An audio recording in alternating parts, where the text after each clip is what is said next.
السلام علیکم دوستو، میں حاضر ہوں آپ کے ساتھ ایک اور نئی ویڈیو کے ساتھ۔ ایک دفعہ کا ذکر ہے کہ ایک بوڑھا آدمی اور اس کا بیٹا سفر کر رہے تھے۔ چلتے چلتے انہیں رات ہو گئی۔ کھیتوں کے درمیان انہیں ایک چھوٹا سا گھر نظر آیا۔ اب چونکہ انہیں ایک گھر نظر آیا تو وہ دونوں اس طرف چل پڑے۔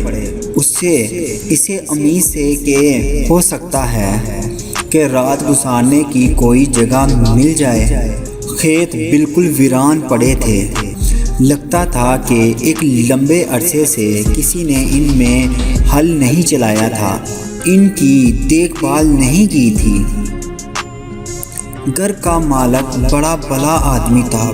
اس نے ان کے لیے کھانے اور رہنے کا بندوبست کیا۔ گھر کے حالات کافی خستہ تھے، غربت صاف نظر آ رہی تھی۔ بوڑھے آدمی نے اس سے پوچھا کہ آپ لوگ اپنا گزر بسر کیسے کرتے ہو؟ کیا پیشہ ہے؟ آپ کا کاروبار کیا ہے؟ اس آدمی نے جواب دیا کہ ہمارے پاس ایک بھینس ہے۔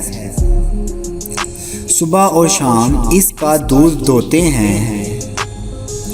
کچھ ہم خود پی لیتے ہیں اور باقی بیچ دیتے ہیں۔ اس طرح ہمارا گزارا چل رہا ہے۔ بوڑھے آدمی نے پوچھا، یہ کھیت کس کے ہیں؟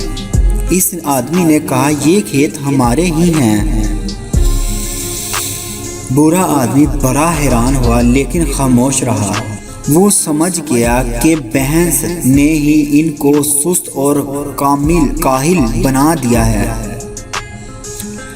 جب سب لوگ سو گئے تو آدھی رات کو اس نے اپنے بیٹے کو اٹھایا، بوڑھے آدمی کی بھینس کو کھولا اور اسے لے کر چپکے سے اس کے گھر سے نکل گیا۔ ایک پہاڑ پر چڑھ گیا۔ بوڑھے نے بھینس کو وہاں سے گرا دیا اور خود اپنی منزل کی طرف چل پڑے۔ کئی سالوں کے بعد بوڑھے آدمی کے بیٹے کا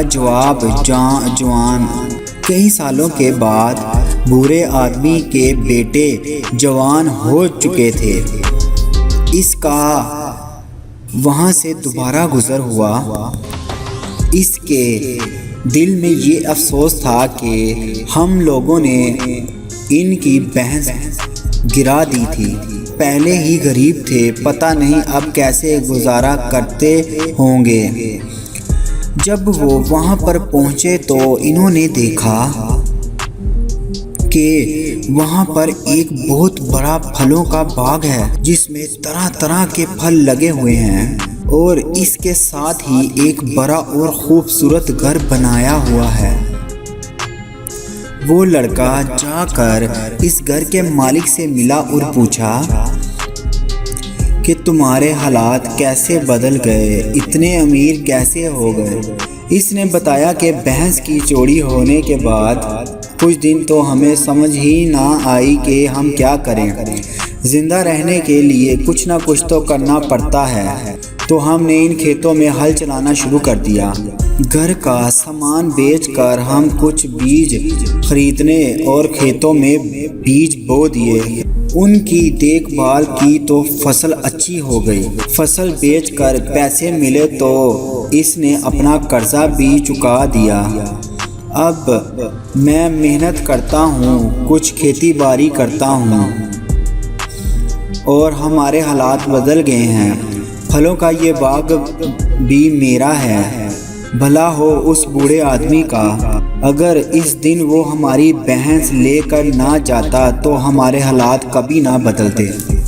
ہر ناکام انسان کی زندگی میں کوئی نہ کوئی بھینس ہوتی ہے رہی جو اس کی کامیابی کا راستہ روک رہی ہوتی ہے۔ اسی لیے تیسرا اصول یہی ہے کہ اس بھینس کو پہاڑ سے گرا دیں اور اسی طرح آپ زندگی میں آگے بڑھ جائیں۔ دوستو، اگر میری یہ ویڈیو آپ کو اچھی لگے تو پلیز جانے سے پہلے چینل کو آپ سبسکرائب کر دیا کریں، اس سے ہماری حوصلہ